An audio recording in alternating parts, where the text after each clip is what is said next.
It's an ambush. Oh my God, it's an ambush! It's an ambush!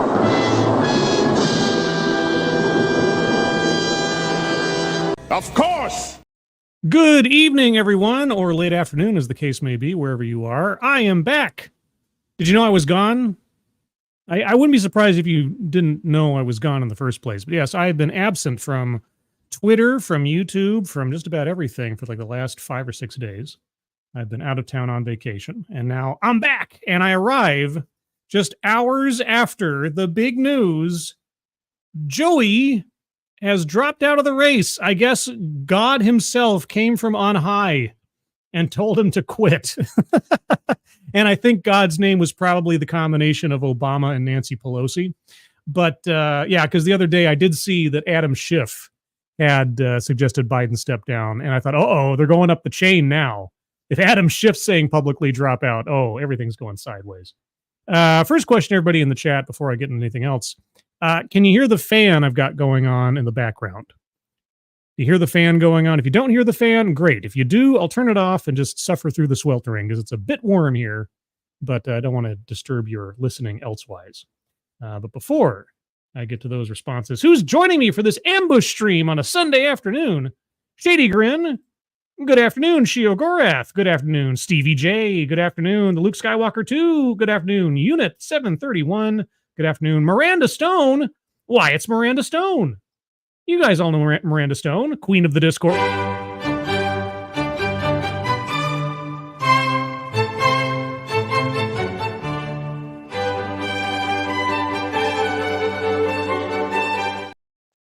Yes, hello, Miranda Stone. Nice to see you. Hope you're doing well. Zed the Snarky. Good afternoon. Old Guy Gamer. Good afternoon. Jamie Milquist. Good afternoon. Urcule de Stefano. Good afternoon. Josh Hammond. Good afternoon. No Name. Good afternoon to you. Asan. Good afternoon. Phil Thomas. Good afternoon. Simon Willikins. Oops. There we go. Simon Willikins. Nope. It keeps jumping around. Simon Willikins. Good afternoon. Mr. Yes. Good afternoon. Ebony Williams. Hi, Ebony. Nice seeing you. Been a while, I think. Hope you're doing good. Okie Native. Good evening to you. If you tie the fan up a little better, they don't make as much noise when they struggle. Tell her to be quiet. You're working. Okay. Thanks. Thanks, Okie. Derek LaRue. Good gravy. Derek, so nice to see you again. Thank you so much, as always, for your continued support and generosity. Hope you're having a good Sunday, and I hope you enjoy the show. Did I add time into it? What, into your stinger? No, it's exactly the same as it was before. It is one of the lengthier stingers. That's what she said. JMK. Good afternoon. Spoonie the Rebel. Good afternoon. And David Fall. Wait, David, is it Paul? No, Paul. David Paul? I want to be able to say it correctly. Tell me, is it Paul or Pale or something else? I want to get it right. Mr. Yes, so why did Biden drop out? Well, we're going to discuss that. Why did he drop out, and why should he still be in office is the other question. Robert Pincus, good afternoon. Mega Marina 5. Or is that 5 supposed to be an S, like Mega Marinas? Or is it Mega Marina 5? Either way. And David Paul is David Paul. Well, David Paul, good evening, David Paul. Blitz Zero, good evening. And yeah, can we fix the IT outage enough for my plane to take off and land tomorrow? Well, fingers crossed, because when that news broke on Friday, I thought I was going to be in trouble for getting home. I thought, uh-oh, I'm in trouble. But that's a whole other story. Let's talk about now candidate Kamala Harris. Because you see, before I got home today, I'd seen this story, and I read most of this story while I was on the road. And I thought, this is going to make the chaos around Kamala Harris entry into my playlist on my channel. And then, of course, I get back home today, and my sister picks me up, and the first thing she tells me is, oh, so you heard the news, right? And like, no, I've been disconnected for like 5 days. Oh, Biden just dropped it. Like, what? And so that brought this article from CNN from the other day into much more interesting focus. And so I wanted to read this article to you. Now, remember, this was written before Biden dropped out, and really does kind of sum up elements of this, sums up a lot of the things I've been talking about Kamala Harris on my playlist and on my channel for the last couple of years, in fact. Yes, I do have a playlist called The Chaos Around Kamala Harris. I've been chronicling bits and pieces of her vice presidential career since it began, because I just find it so fascinating what an utter disaster she is as a vice president, and what an utter disaster she will be as president if she becomes president, which is unlikely, but there's a greater than 0% chance that she will become president. But let's talk about that, shall we? So remember, this was written just a couple of days ago. Democratic consensus solidifies around Harris should Biden step aside. No one quite knows what the process of picking a new nominee would be if Joe Biden did step aside, but many Democrats say that any process is likelier than ever to quickly end with Vice President Kamala Harris as the nominee. The informal conversations about how a fight to replace Biden at the top of the ticket would play out have been raging for weeks behind the scenes. But uncertainty about the process has been so unclear, it's given multiple Democrats, even those with serious concerns about Biden, pause about coming out against the president's candidacy, given what comes next could be even messier. Quote, "Fuck it, I'm coconut pilled. I just want this to stop," unquote, said one well-known Democratic operative, referring to the online meme that has taken off from an old video of the vice president telling a story of her mother saying, quote, "You think you just fell out of a coconut tree," unquote. Again, this is some Democratic operative saying that they're coconut pilled about Kamala Harris. Let's just think about that for a second. Yeah, okay. Also, Vader35, good evening. All You Need, good evening. Did I miss anybody else? I hope not. Doesn't look like it. Good evening to you guys. So yeah, coconut pill. That's the new thing. If you're on board with Kamala Harris, you're coconut pilled. It's not that everyone has suddenly coalesced, but exhaustion is gelling into consensus. This was the line that really caught my attention and really did sum up my sort of feeling about the potential of Kamala Harris as a presidential candidate. It's not that everyone has suddenly coalesced, but exhaustion is gelling into consensus. Internal polls show that Harris would at least be more helpful to boosting Democratic enthusiasm and aiding down ballot races are getting passed around. Wait, what? Internal polls that show Harris would at least be more helpful to boosting Democratic enthusiasm and aiding down ballot races are getting passed around. Okay. Arguments that she would be faster to put together a campaign are landing harder. Daydreams of her making a more active and vigorous case against Donald Trump are taking root. Are they? Are they really? Can you imagine? I guess we might have to now. Can you imagine Kamala Harris debating Donald Trump on a stage? What a show that is going to be. What a show that is going to be. Many are deliberately holding off talking about hypotheticals, as Biden aides say he plans to get back on the campaign trail next week, not anymore, once he recovers from COVID-19. But if that suddenly changes, 24 leading Democratic politicians and operatives told CNN they can't realistically see this ending any other way. Some are pushing for a fast and closed process where delegates would bless the swap as part of their planned pre-convention virtual nomination plan. Some reject the idea of a coronation either because they prefer others or don't like the way that would look. But, though there are musings about quickly creating a series of blitz primaries or town halls, no one can agree on how that would work with just over 100 days until the election and much less than that before Democrats are scheduled to gather in Chicago. Still, it's an idea some Harris backers support, doubting that anyone serious would challenge her, as much chest puffing as there is behind the scenes. Multiple Democratic members of Congress who have called for Biden to go declined on Friday when asked by CNN if they were ready to say they want Harris to be the nominee. If nothing else, people connected with several of the other possible most serious options, and others acknowledge they would likely feel boxed in by both party loyalty and their own future ambitions. Pressure will be high to unify after the last month of infighting, and anyone who takes her on would be risking torpedoing their own reputation within the base in a potential 2028 open primary if she were seen as weakened by that and went on to lose. So here's the thing. Even if there might be a better candidate, even if there might be more ambitious candidate than Kamala, they would be ill-advised to challenge her because now she is the heir apparent, even though most people aren't that jazzed about her. It's just, you know, we need to start calling her Consolation Kamala. She is the consolation prize of the Democratic Party with Biden stepping aside. Consolation Kamala. I mean, I don't know if that'll catch on, but hey, you know, I'm always happy to start a meme. Some Democrats believe, even with the threat of early ballot deadlines, it could be settled on the floor of the convention in late August. If this stretches out that long, though, multiple Democrats predicted that the hunger for resolution will only intensify. Well, now we have an end date. Biden is out and Kamala is in.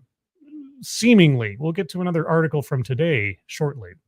That's because ever more likely, those politicians and operatives say, both by how much closer they are to Election Day and by how impressed they've been by how the vice president has handled these weeks of Democratic crisis. What has she done? And seriously, I don't know. What has she done? What has she done in these last couple of weeks to handle the Democratic crisis, except back Joe Biden and sort of hand wave away the fact that he was obviously in a decline and she was privy to it the entire time? They argue the vice president has not been caught scheming, even in private conversations, and instead has showcased being fiery and loyal to Biden at a series of campaign stops, which will continue on Saturday at a fundraiser she's headlining in Provincetown, Massachusetts. She has no choice but to. She's the vice president. She operates at the president's whim and pleasure. That's not a credit to her loyalty. That's just her job. She couldn't come out gunning against her boss. It's just, it's like giving somebody credit for cleaning their room or something. It's like, come on. Quote, I do believe it has to be the vice president. She's campaigning vigorously under the mantle and she's the natural successor. It's going to be important in the scenario that the president isn't the nominee that we rally around her immediately, unquote, said one Democratic House member who asked not to be named so as not to be seen undercutting the president. Oh, how brave. Such bravery in the face of crisis. Such bravery, isn't it? Good gravy. Biden's hand would matter. I don't want to know where Biden's hand has been. When he's not pulling his Mr. Burns raptor claws maneuver. Few can conceive of Biden stepping aside and not tapping his running mate to take over. To do otherwise would be a devastating insult to her of the sort that pained Biden himself so much when Barack Obama turned to Hillary Clinton over him ahead of the 2016 election. Yeah, that's a sting that probably never goes away, right? Speaking of heir apparents, Obama endorsed Hillary over Biden back in 2016. Also, he'd also be undercutting his own judgment in picking her 4 years ago as ready for the job, which he reiterated at his news conference last week. Oh, you mean his news conference where he called her Vice President Trump? Yeah. Yeah, see, when you pick somebody who is so unimpressive as Kamala Harris, who is obviously picked simply for her gender first and foremost, and thereafter her skin color and heritage, but not for her political acumen, not for her record, not for her ability to lead, you've got nowhere to go. You've painted yourself into a corner with Kamala. Consolation Kamala. And it would mean passing over a black vice president after black voters and black leaders, including South Carolina Representative Jim Clyburn, who has said repeatedly he wants Harris, if not Biden, not only sustained him to victory in 2020, but are some of the ones standing most strongly with him now, standing most strongly with him through this now. Okay, awkward phrasing. That kind of support would likely only lead to more, which would be convincing to delegates and voters alike, and make taking her on, even with her history of a failed 2020 campaign and rocky start in the vice presidency, harder and harder. Yeah, rocky start. Her entire vice presidential career has been rocky road. It wasn't just the start. They've just kept her out of the spotlight more and more as time has gone on. It's been rocky all the time. Eleni Koulianakis, if I got that right, Lieutenant Governor of California and a Democratic Convention delegate who is part of its Rules and Bylaws Committee, as well as an old friend of Harris, said that it's important to remember if the president were to step down, which he has now, that he won Democratic primaries while talking about Biden-Harris accomplishments. Quote, when people voted for him as the nominee, they were voting for this ticket.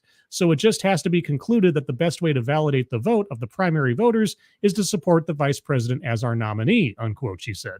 Quote, there's so much respect for President Biden that if he asked delegates to support her, even with a public chaotic media swirl, I believe most delegates would honor his wishes as the person who was chosen through the primary process and as our president, unquote. Thinking like that resonates down ballot as well. Quote, I think Democratic frontliners know better than anybody else the power of stability. When there is chaos, they're the ones who suffer the consequences, unquote, an aide to one Democrat told in a frontline district told CNN. Quote, frontliners are like the stock market, unquote. Why are you guys hiding your identities? If you really believe in this stuff, why don't you just tell us who you are? Everybody's so cagey. Democratic politicians and senior aides across national politics fear that unleashing an open process at the convention would be a mess, prolonging the party's drama and catering support from the powerful Congressional Black Caucus, a force for mobilizing grassroots support and driving up enthusiasm in November. Even some Democratic members up for re-election in swing districts also see little upside in the party engaging in a weeks-long sojourn to battle test a new face of the party, and that assumes that anyone would even want to go up against Harris, risking their own political future if they were to be unsuccessful now. Quote, the internal fight is killing us. There is no world in which you can push Kamala to the side, unquote, one Democratic member told CNN on the condition of anonymity to discuss the difficult political moment Democrats find themselves in. And here we go. Now, this is the part that really got me. This is the part that really got me when I read this. Weaknesses haven't been forgotten. Are you sure about that? People who have long disliked Harris haven't suddenly changed their minds. Amnesia hasn't suddenly set in about her past weaknesses or problems. That's been part of the calculations Biden is making himself as he deliberates what to do. Well, he's deliberated and he decided. Texas Representative Vicente Gonzalez, who is running for re-election in a tough race, told CNN he was surprised by how quickly the conversation had moved from people saying just a few months ago that Harris would be a drag on the ticket and Biden might consider replacing her. And this guy said exactly what I was thinking. Quote, I just don't understand how we go from that to the idea that she should be leading the ticket, Gonzalez said. Quote, I have nothing against her, but the facts are just the facts. Not everything changed, right? How did we go from that to this? I mean, nowhere else in the world but this town, right? Unquote. Republican operatives tell CNN they are salivating, not just at going back through the old attacks and the videos of her word salad answers, but asking her over and over about what she knew and when she knew it about Biden's health and effects of aging. They'll push for Biden to resign to create more chaos and take her off the trail more. They'll also question not just the legitimacy of her coming through whatever rushed process is chosen, but of whether she can legally be replaced on the ballot. House Speaker Mike Johnson's comment in an interview this week that, quote, there's some preliminary research being done, unquote, is making the rounds, with real concerns that ballot access that could be affected if Democrats move ahead with a completely new candidate that comes out of a brokered convention. I don't think it's going to be a brokered convention. I think they're stuck with Kamala. They got nowhere else to go. But we'll talk about that in a second. And already in 2020, when Biden put Harris on the ticket, some went beyond just deliberately mispronouncing her first name. It's not deliberately. It's just sometimes difficult to tell which is which. But okay, everybody who said her name incorrectly was doing it, intentionally. They all knew exactly how to say it, but they just were deciding not to. But threatening lawsuits about whether she is constitutionally eligible to serve, hooking the flawed argument on that neither of her parents were born in America. Well, as long as she was, that's all that matters. They're not the only ones. Quote, if you think that's going to be an easy transition, I'm here to tell you that a huge amount of the donor class, a huge amount of the elites, a huge amount of these folks in these rooms that I see that are pushing for Joe Biden to not be the nominee are also not interested in seeing the vice president be the nominee, unquote. New York Representative Alexandria Ocasio-Cortez said in an Instagram live chat on Thursday evening. Now, at least she's giving her identity. Thank goodness for AOC. So, yeah, the moneyed interests in the Democratic Party aren't jazzed about Kamala. I read an article, what was it, a year ago now or something, where the Hollywood elites, the bigwigs in Hollywood, were privately asking the Biden campaign to drop Harris. because they saw her as weak and a weight on the ticket. But now she's going to be the nominee. Barring some miracle of politics, she will be the Democratic nominee. Some progressives have said behind the scenes, meanwhile, that they trust Biden to be more aligned with their agenda than they do Harris, and that is part of why so many have stuck with him. She's auditioning for the presidency right now. Well, she should have been doing so the last couple of years, and I've chronicled bit by bit how poorly a job she's doing. To others, the political conversation is lagging behind the way this is landing to many outside Washington and the people who obsess over internal polls and donor data. Quote, to some degree, she's auditioning for the presidency right now, unquote, said Ashley Etienne, her former communications director and a longtime Hill aide, still in touch with many current members. Quote, she's well positioned to shore up confidence about Joe Biden while assuring people that she's ready. She needs to do that in more profound ways. The campaign needs to create opportunities for her to do that, unquote. Yeah, well, that's what I've been saying for years now, is that the Joe Biden administration had put Kamala Harris up as this historic pick, and he gave her a pristine frontline job right out of the gate in overseeing the immigration crisis. And then when she absolutely failed at that, over time, her role and her spotlight has diminished more and more and more, and is just now, within the last couple of months, being turned up again. Because I was reading articles as early as recently as February, where she was struggling to find a role within her own campaign, the campaign that shares her name. She was working behind the scenes, clawing for relevancy. And now, all of a sudden, she's the most relevant person. Has she been preparing for this? Has Biden allowed her to prepare for this? In almost every stream that I've done concerning Kamala, haven't I been begging for examples, active examples of her leadership skills? I mean, in article after article, I read how she's on the front line of reproductive rights or voting rights. And I'm like, okay, fine, fair enough. Show me an example. Tell me a story of where Kamala Harris traveled to a uncertain or completely anti-abortion state and twisted some elbows or tried to move the needle behind the scenes or did some politicking to try to get some ground gained for her side of the argument, whether she succeeded or not. I mean, I'll take a earnest attempt that was a failure over no example at all, just for my own sort of politically minded self. But time and time again, I haven't heard a dang thing. I keep being told that she's on the front line of this, that, or the other. She's a great operator and everything, but it's the same song and dance as we've heard about Biden for the last 3 years. Oh, behind the scenes, he's sharp as a tack. Oh man, he's just so on it. He's so aware of what's going on and so on. Well, could you show us? We haven't seen any of that. And now they've got less than a couple of months at this point to try to prove to the American public, and especially anybody on the fence, that she can actually do anything. When, sympathy to her to a certain extent, she's been prevented from really coming out and shining because we can't outshine Joe. We can't have too much of a contrast between her and Joe because it's going to look really bad for Joe. And now this is what we got. Let's see. To Representative Jared Golden, a Maine Democrat who has said he doesn't think he could vote for the president, thinking of a move towards Harris is just logical. Quote, I think that many Americans are thinking that there's a very high likelihood that if the Biden-Harris ticket wins, that Kamala will finish that second term, Golden said. You need to put a close quote here, CNN.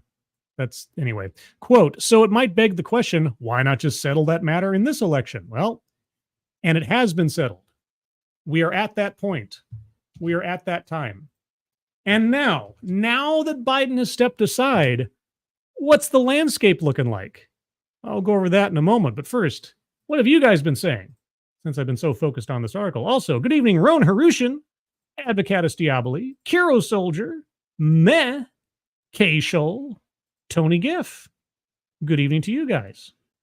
Let's see. What do we got here? Also, Random American. Good evening to you.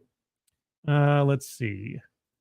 Man, nobody explains the Ukraine conflict better than Kamala. Yeah, it's true.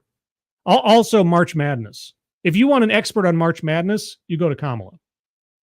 Abacus Diaboli, I kind of forgot she existed, which is exactly what I expect from a VP. Well, that's the thing. It's like most VPs. I mean, on paper, vice presidents are there to take over for the president in case something happens to the president, and or well, actually, most frequently to break ties in the Senate. That's it. Like I say, for as much gusto as there was in bringing Kamala on the ticket back in 2020, she has been shown to be doing practically nothing. Like the most specific example of her taking the lead on anything in an article I read not too long ago was she was down campaigning, I think in Louisiana or something, and there was a report of a problem with a robocall setup for getting people to the vote or whatever, and she gave someone an instruction to go fix that. I'm paraphrasing slightly, but not by much. And I was like, that's the best you guys can do. That's her leadership ability. Oh man. And Ryan R, good evening. Trump has 60% on predictit.com. I wouldn't be surprised. It's going to come down to the wire, I figure. I think it's still going to be a close vote. It might be sort of another one of those, the electoral college decides, but the popular vote goes another way. We'll find out, I suppose. Let's see. Also, John Trioxin, good evening. Divine Petulance, good evening to you. Let's see. Asan, I was looking forward to a Vance-Harris debate, but a Trump-Harris debate will probably be more fun. Who's Harris's VP going to be? That's the next question. Who is Harris going to have as her vice president? Is it going to be another woman?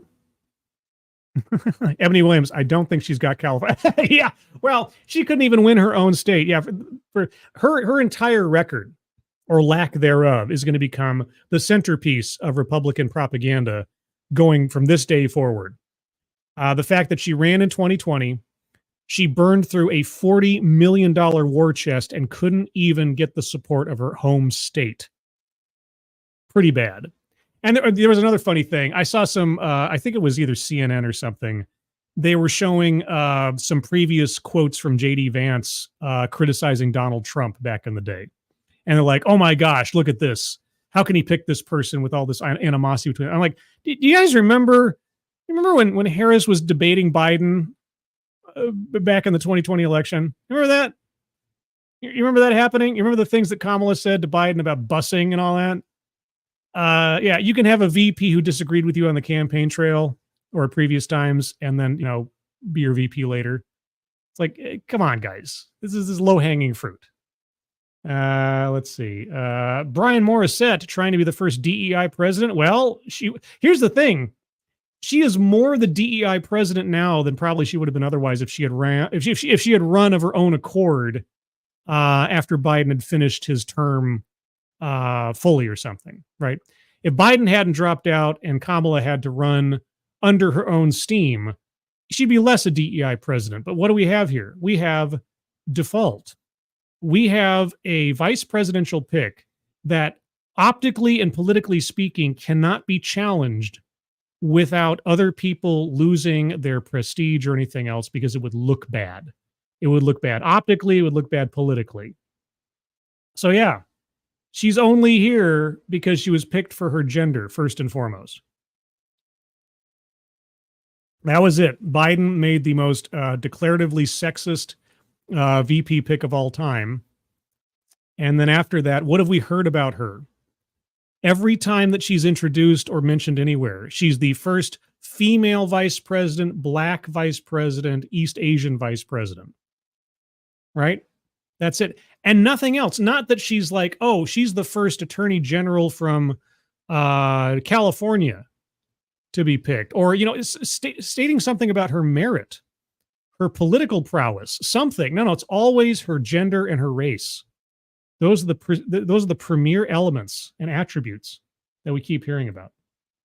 Thank you, Kiro Soldier, so much. The Democrats are panicking right now. Her campaign was a disaster in 2020, and her proven ineptitude is as apparent as her being as smart as a rock. Well, again, I have, and I've said this before, I have a certain level of sympathy for Kamala Harris. And I mean that sincerely. Again, she was picked for her appearance primarily, and she was hailed as this historic figure. how do you then capitalize on that? How do you justify that pick without giving her a premier? You have to give her something significant to do in the administration after that. You can't just push her to the side, right? And Biden attempted that in a way. He gave her a really high profile assignment, seeking out the origins of the migrant crisis. She completely botched that. Every job that she's been assigned publicly or in any kind of premier sense since then has just gone downhill. Her public appearances have been utter nightmares. Her ability to speak without a script is maybe just a couple of notches above Biden, depending on the day. And nobody's enthused about her. Not the Hollywood elites, not the donor class, as we've heard, not many Democrats, as we'll hear about in a moment. But she is also constrained by what Biden allows her to do. This is the thing. Yeah, we haven't seen much of her. We haven't heard much of her. But that is in large part because Biden and the campaign elsewise doesn't want her out there, didn't want her out there. Probably because he didn't want her outshining him.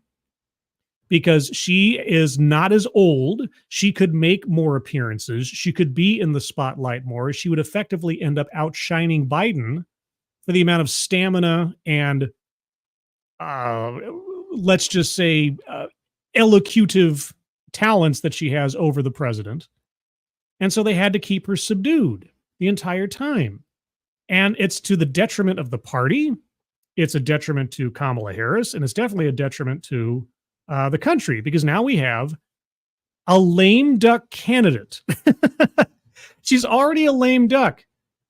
She's just like Biden was back in 2020. It's like Obama called all the other candidates and said, you need to step aside and let Joe go. He's the only one who can really carry this.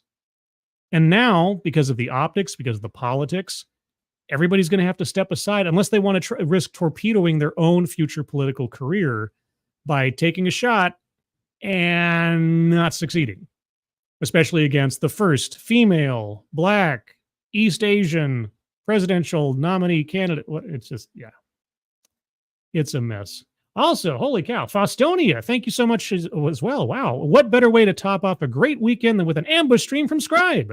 When I thought the weekend could not possibly get any better, boom! Yes, boom! What kind of boom do I have? Do I have a boom? I don't know that I got a boom, but I got a how about a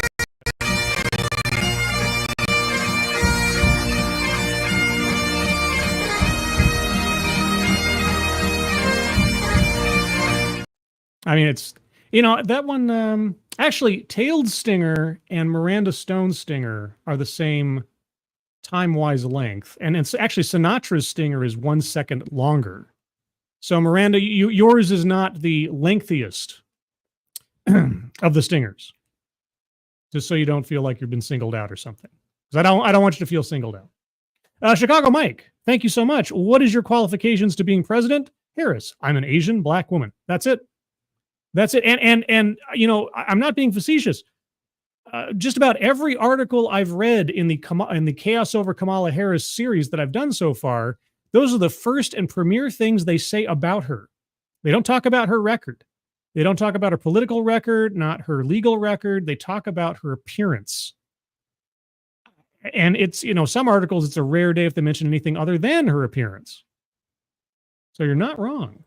John Miller, thank you so much as well. Shudder, we get to hear her cackle more now. Well, I tell you what, I cannot wait for a Trump-Harris debate. I cannot wait for some Kamala Harris press conferences. Because now, here's the thing. She is going to have to pound the pavement from here through the convention and afterwards to drum up support and to get the American people on board. She's really got to make a case for herself, because up to this point, she's been basically pushed to the side by the Biden administration. They couldn't have had her outshine Joe. And they kept, diluting her presence in the ticket. But let's find out some more about what kind of support she has in the Democratic Party. Harris will seek Democratic nomination and could be the first Black woman and Asian American to lead a major party ticket. Could be. Vice President Kamala Harris said she plans to seek the Democratic nomination after President Joe Biden stepped aside and endorsed her, setting up a push that could make her the first Black woman and first Asian American to lead the ticket of a major political party. Quote, I am honored to have the president's endorsement, and my intention is to earn and win this nomination, unquote, she said in a statement. Now, my sister told me something that I have not verified yet. Is it also true that as of right now, at least, Obama has not endorsed Kamala? Biden has. Has Obama done so? Biden's historic endorsement and Harris's pledge to unite the party behind her came Sunday after he announced that he is dropping his re-election bid following weeks of disarray within the Democratic Party. The president's disastrous debate called into question his ability to win a second term and govern for another 4 years. Well, he shouldn't be governing for another 4 days, to paraphrase Michael Moore. If he's unable to run for president, then he is unable to serve as president. He needs to resign. And I'm not saying that because I'm like some kind of Joe Biden hater, anti-democratic or whatever. It's just being pragmatic. If he is incapable of running for a second term because of his age and mental faculties declining, then he is a walking national security risk to the country as an encumbered, I'll be polite, encumbered president, an encumbered executive, an encumbered commander-in-chief. He should resign from his office. He should not wait the next several months before handing it over to whoever wins the election. And such has honestly been the case for years now. Everybody and their brother suddenly like, oh my gosh, we saw him at the debate and now we suddenly realize that he's got a problem. Yeah, we've been talking about that for weeks now, but man, it's just ridiculous. Thank you again, Faustonia. From day one as the VP nominee 4 years ago, she is the embodiment of a DEI hire. Checks all the boxes except for the most important one. She's vacuous. Vacuous. Ooh, good word. Good word. My English major instincts approve. Vacuous. Yeah, Joe Biden set the tone when he said he's going to get a female vice president. You know, all other considerations of merit aside, has to be a woman. And as soon as you set that bar, every other outward element of an individual becomes just a suspected checkbox. That is the poison of affirmative action. That is the poison of DEI.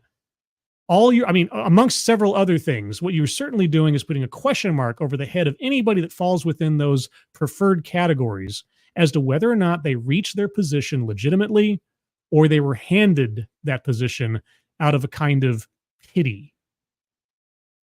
But anyway, let's see. Quote, my fellow Democrats, I have decided not to accept the nomination and to focus all my energies on my duties as president for the remainder of my term. Resign, Joe. My very first decision as the party nominee in 2020 was to pick Kamala Harris as my vice president. And boy, oh boy, that has just been paying dividends, hasn't it? And it's been the best decision I've made. Really? Really. Today, I want to offer my full support and endorsement for Kamala to be the nominee, unquote, Biden said. Well, you didn't really have a choice. You painted yourself into a corner with her as soon as you chose her. Still, despite the president's backing, it remains unclear if Harris will become the nominee or what process the Democratic Party would take to select an alternative. It will now be up to the delegates to the party's national convention to choose their candidate. While Harris allies have sought to secure her path to the nomination, some Democrats have stopped short of backing her or explicitly called for an open nomination process. So, Kamala has her work cut out for her to unify the party. Miranda Stone, thank you so much. I have nothing important to say here. I'm just glad you're back. Oh, Miranda Stone. That's so nice of you.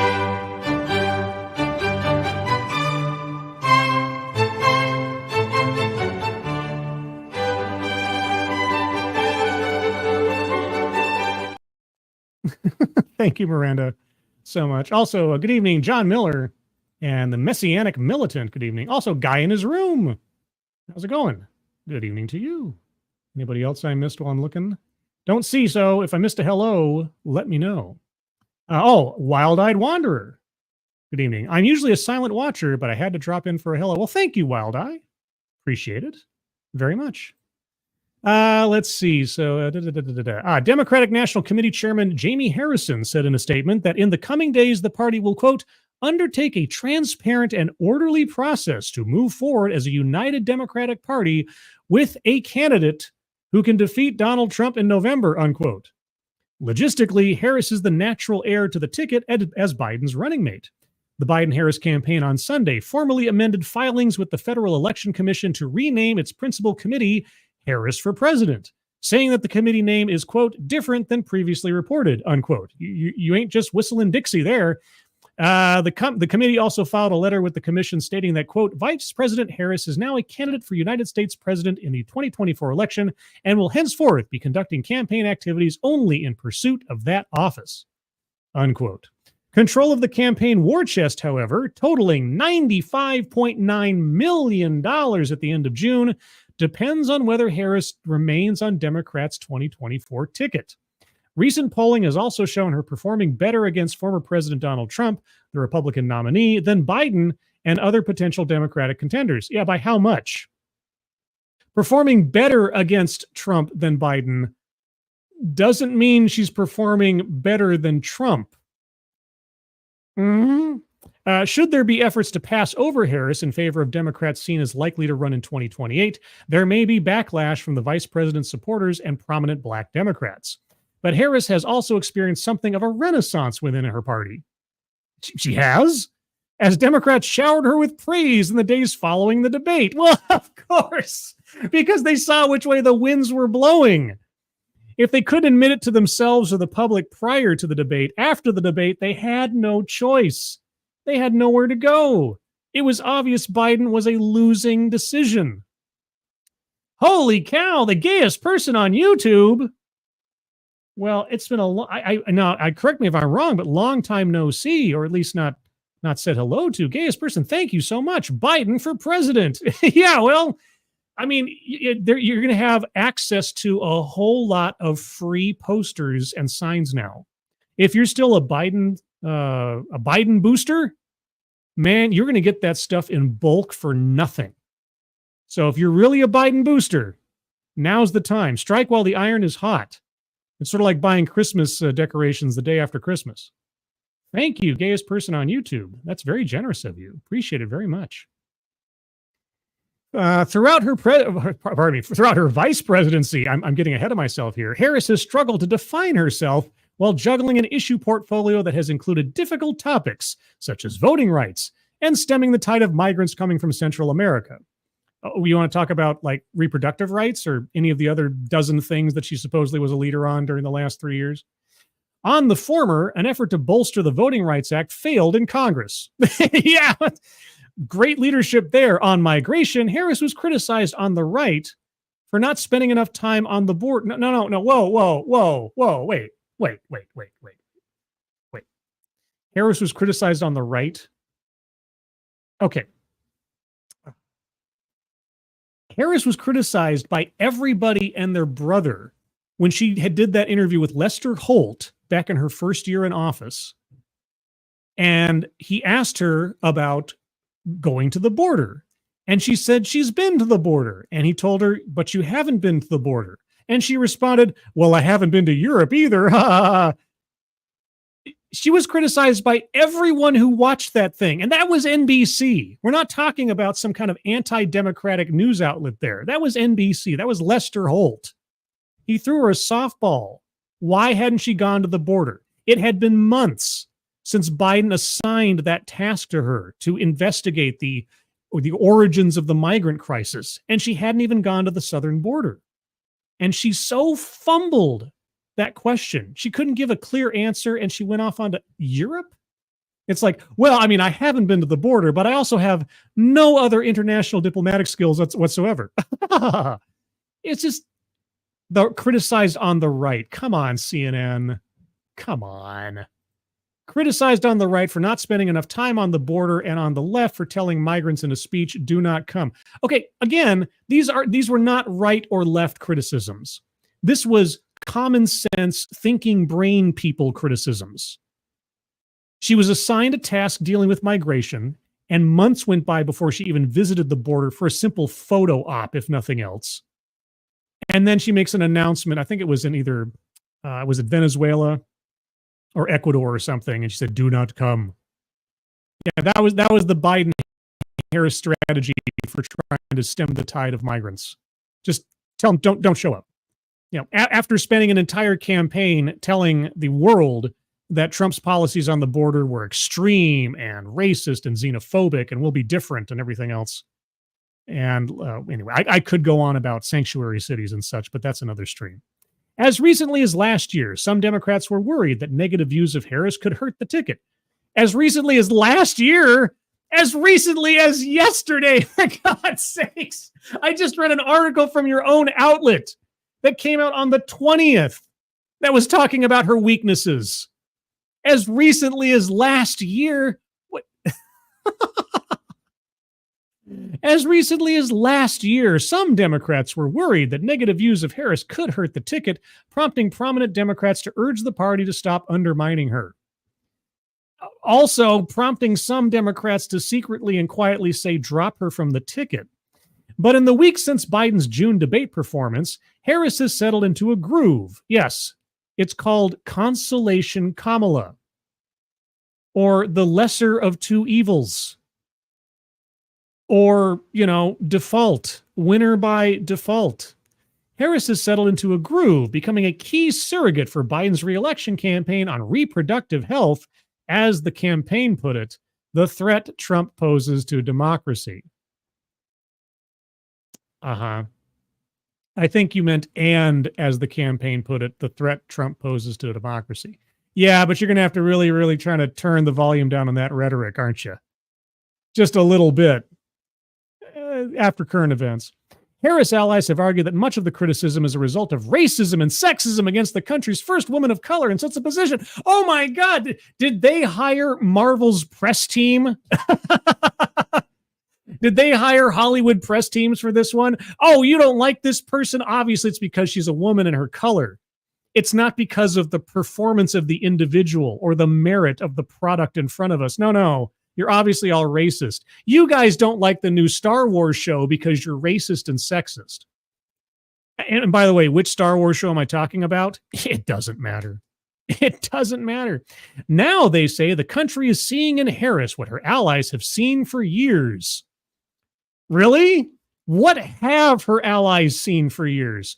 Quote, oftentimes black women are not seen until they're needed, said Latasha Brown, a co-founder of Black Voters Matter, a progressive group that works to boost black voter turnout. So what you've just said there is that everyone who is giving Kamala Harris attention now is a racist. Wow, that's some great marketing there. Quote, we've seen her constantly berated, marginalized, questioned. I think that the shift is because there's a need. You're right. Biden set the Democratic Party up for no other option. He painted them into a corner. His arrogance and the selfishness of those propping him up, both during his campaign in 2020 and over the course of his presidency, have put the Democratic Party into a corner. They have no choice. It's not because she's black. It's not because she's a woman. It's because she's Kamala Harris. And Kamala Harris is a weak candidate. But she is the only one that Biden allowed the party to opt to.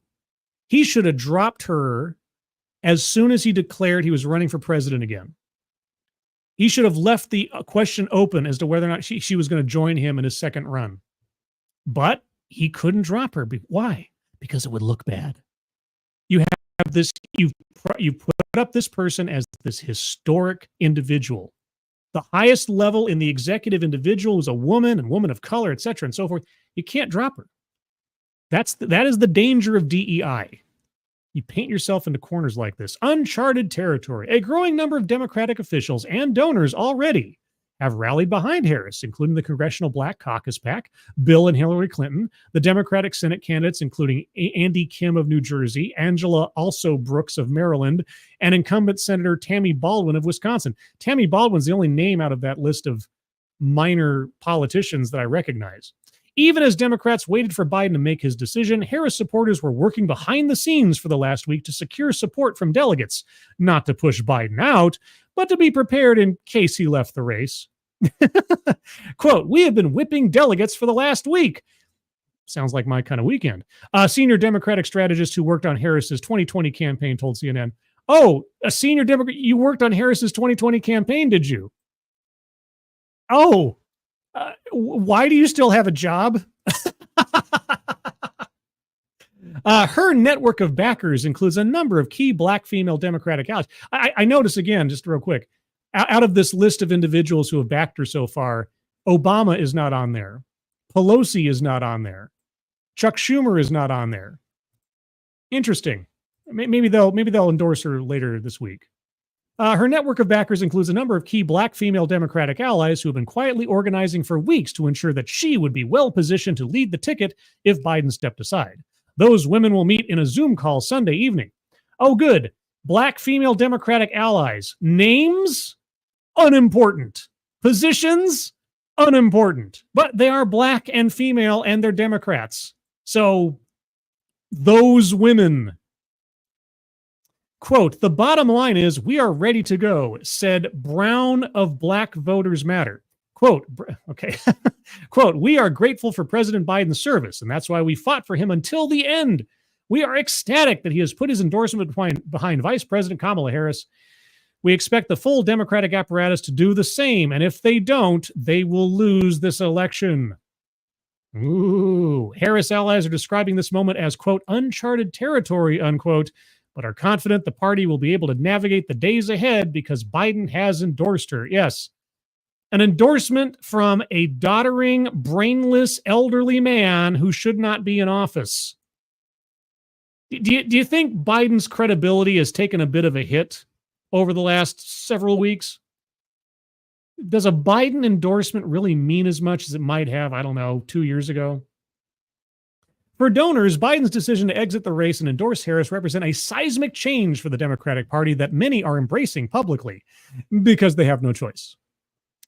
Dimitri Melhorn, a Democratic political strategist advising several big money backers, released a statement Sunday following Biden's withdrawal supporting Harris. Quote, "Kamala Harris is the American dream personified, daughter of immigrants who met at Cal," unquote, Melhorn said. Quote, "She is also toughness personified, rising from my hometown of Oakland, California, to become the top prosecutor of the state. With Scranton Joe stepping back, I cannot wait to help elect President Harris," unquote. Oh, the top prosecutor of the state. Oh, are you going to mention her other political pursuits prior to becoming vice president? Are you going to mention her own presidential run? No. Why would you? Other donors were less enthusiastic about the Harris pick. Top Biden donor John Morgan called the president's endorsement of Harris a, quote, "fuck you," unquote, to people who, quote, "pushed him out," unquote. Quote, "be careful what you wish for," unquote, he wrote on X. Oh, man. Biden pushed Harris. It's like, okay, guys, you want me out so bad? You get to deal with her like I've had to for the last 3.5 years. Oh, man. I kind of hope that's true. That sounds great. Thank you, Frank Hubbard IV. So much. She's had this plan for months. That's why she's been saying her new slogan. You definitely can't dislike her for being a horrible candidate, though. Well, you can. I mean, here's the thing. I've said this any number of times previously. If the Biden administration had been honest with itself about Joe Biden's condition, they would have been, and they should have been, propping Kamala up over the last 1.5 to 2 years to be a more in-front political operator than she has been. I mean, and this just shows both the arrogance of Joe Biden and his inner circle and the unwillingness of the Democratic inner circle, let's say, and high-powered individuals for admitting the truth about Biden's condition. They have hamstrung themselves politically by having Kamala operating behind the scenes this long. They should have been very publicly showing her in leadership roles, doing leadership things, taking the lead on something, and really, really trumpeting that stuff. But they haven't. And now they've got a couple of months to try to convince everybody that this practically invisible individual in the Biden-Harris campaign for the last 3 years is an optimum candidate. You don't talk about, shooting yourself. Yeah, there's never been a better time to shoot yourself in the foot with a shotgun. In fact, there's never really a good time to shoot yourself in the foot with a shotgun. So there really never has been a better time to shoot yourself in the foot with a shotgun. That's what we're at here. That's where we're at. Harris's rise. Oh, do I really want to? Okay. Are you guys going to talk about her failed presidential campaign? All right, fine. Let's go over a little biography stuff here. It won't take long. All right. Harris, the daughter of Berkeley political activists and immigrants from India and Jamaica, grew up in Oakland and spent much of her political career in California's Bay Area. Political career? I guess being the prosecutor, I guess it's kind of political. Okay. After earning her law degree from the University of California, Hastings College of Law, she became a deputy district attorney for Alameda County. She later served in the San Francisco district attorney and city attorney offices. In 2003, she was elected district attorney of San Francisco. 7 years later, she was elected California's attorney general, the first woman, first black person, and first Asian American to hold the position. Who cares? You do. Good gravy. Harris's record in law enforcement would later become both a boon and a burden to her political campaigns for Senate and the White House. Among her more controversial policies was a truancy program she advocated, which allowed parents to be charged with misdemeanors if their children missed too many school days. Harris later said she regretted the, quote, unintended consequences, unquote, of the program. Yeah, I'm sure they were completely unforeseen. I'm sure there was no opposition to the idea in her office or in the public square otherwise before she implemented it. And it was just, what a surprise. Yeah, it was a real shock to all of us. It was a real shock to all of us. But before I go on, John Miller, thank you so much. I mean, how can you prop up someone who can't even prop themselves up? Going to be an interesting 3 months, if not hell for the Dems. Yeah. Well, again, I have to at least extend the benefit of the doubt to Kamala to a certain extent. She was constrained by what Biden allowed her to do and how out front she was allowed to be. Okay. So seeing Kamala unrestrained as a candidate, you're going to have to go back to 2020 and you're going to have to see what she does in the next 72 hours specifically. She's going to have press conferences, campaign stuff. She's going to be nonstop over the next several weeks, in particular leading up to the convention, and certainly afterwards if she's selected as the nominee. But certainly in the next couple of days, as the week begins, she is going to have to make a splash. So we're going to see real quick an unfiltered candidate Kamala, and it's going to be something. So if she's got something to prove, and she does, she's going to have to do it, and quick. And so if I want to extend any credit to her, that her profile over the last couple of years has been stymied by Biden's own paranoia and arrogance. Okay, Kamala, now's your opportunity. Prove me and everybody else wrong about how you've been characterized and how you performed in the limited instances where we've seen you over the last couple of years. Thank you, Chicago Mike. Will they give Biden the Keith Richards drug cocktail? Oh, Biden has to worry about that anymore. No, Biden's done.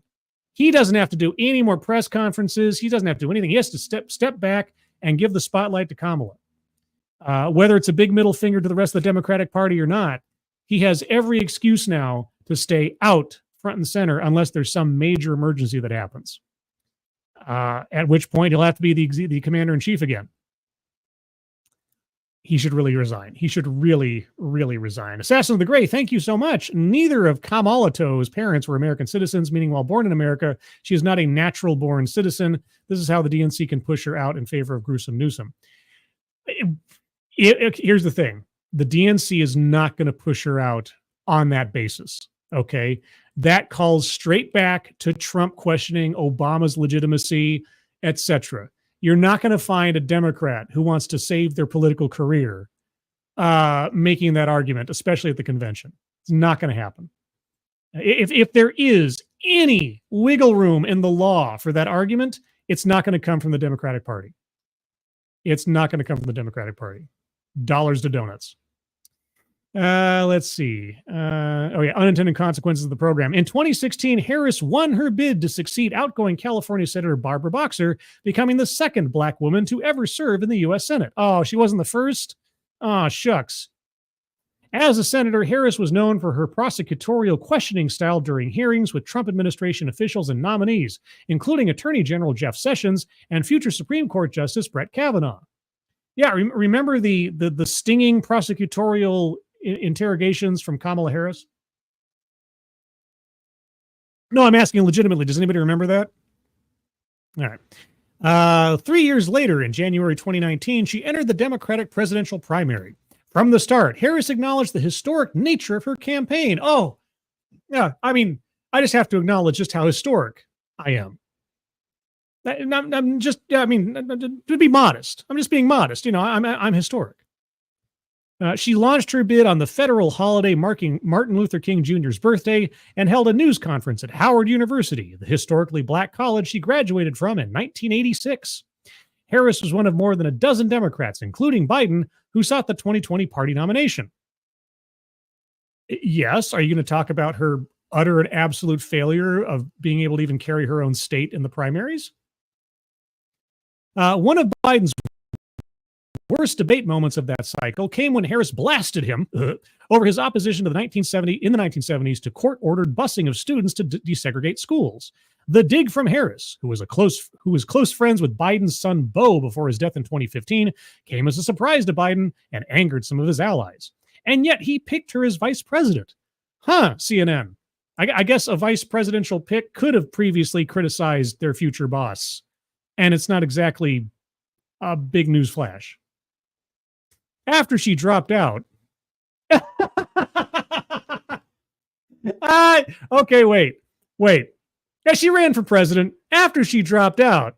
Yeah, you're skipping over a couple of very pertinent facts about her political history here. After she dropped out, Harris became a prominent surrogate for Biden before being named as vice presidential pick in August of 2020. Quote, "I've decided that Kamala Harris is the best person to help me take this fight to Trump and Mike Pence and then lead this nation starting in January 2021, Biden told supporters in an email. And there you have it, everybody. That is how it is. We're going to have candidate Kamala Harris. And yeah, I mean, what, man, I thought after the debate, I thought, boy, if this campaign wasn't already going to be an absolute zoo, now it's going to be even crazier. Biden has dropped out, but remains in office. He's not, he told us up, down, and sideways for weeks that he's still in this race, that he's a strong candidate, that he's got the answers. He knows how to defeat Donald Trump. He did it once before. He can do it again, on and on and on. And then he drops out. But he's still in office. And now he's back Kamala Harris, which may or may not be as the article said, an FU to the Democratic Party that turned against him. Now you're stuck with her just like I was. And again, notably, Obama, as far as I know, has not yet endorsed Kamala Harris for president. Maybe that'll come after the convention when it's safer to do so. I don't know. But anyway, I'll take a moment here for anything else you guys want to add. And then I will wrap this up because truth be told, I'm a little tired from my travels and I could probably do with a little bit of a rest. Let's see. Asan, that isn't how it works. It's just about the person being born in the U.S., not the person's parents. That was also my understanding. Unless there is some weird sort of vagary in the legalese that says otherwise. Stevie J, why do these people from hellscape cities get promoted to national leadership positions? It's all about party loyalty and ideology. It really is. Oftentimes it's like, yeah, this is just how it happens. And Kamala ran in 2020. She failed miserably, or not 2019. Pardon me. They don't want to talk about that though. They don't want to mention that she didn't even win her home state. She couldn't even get the support of her home state in the primaries. Oh man, John Miller, thank you again. Probably not nice, but I think she was the throwaway pick for Trump to win after all the momentum he's been building. Uh, well, again, what other option did they have? I mean, see, I'm trying to think. Like, I think back to all the Democrats that were on the stage at the same time as Kamala was with Joe and everybody else, and who could possibly have either the name recognition or the prestige to even give an attempt at this point with as short notice as the Democratic Party would have to put up somebody completely new to the country. I mean, many people may have heard the name Gavin Newsom, but probably most people don't know much about him outside of California or the real, political wonks like me or Monkey or Sinatra and so on, and the professionals. So Gavin Newsom would have to take a whole lot of extra time introducing himself to the country and, of course, opening himself up to a giant cavalcade of criticism. Also, if he didn't make it this time on a short notice ticket, he'd have no chance in 2028. See, most of the prime candidates, those who would and could possibly have a real good chance of beating Trump in a regular election, won't put their names in the hat now against Kamala because A, it's not worth the political risk to challenge the chosen heir apparent of the sitting president. And B, if they made a half-hearted, short notice attempt at running for president now, they throw away the possibility of a more certain attempt in 2028. Regardless of what happens. So really, the Biden campaign has, once again, as I said, has painted the Democratic Party into a corner. No one wants to take this short of notice to try to run a campaign and try to convince people to vote for them over Donald Trump after Donald Trump has just like surged in notoriety, popularity, and enthusiasm over the last couple of weeks in particular. And they don't want to look like the person who tried to knock down the opportunity for a female of color a presidential candidate, major party candidate, right? You can't say it's the first female now because Hillary already has that title. But now that she has the right melanin count, now she's historic again. They have no options. Consolation Kamala. That is where they're at. That is the Democratic Party situation right now. And it is going to be absolutely wild to see what happens.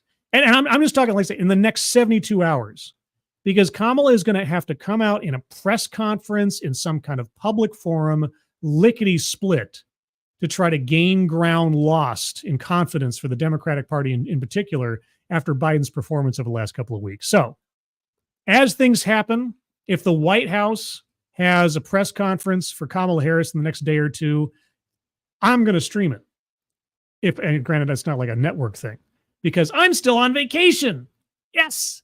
Even though I'm back home from my trip, I'm still on vacation from work. So this next week, I am completely open. I can do streams and stuff and things all day.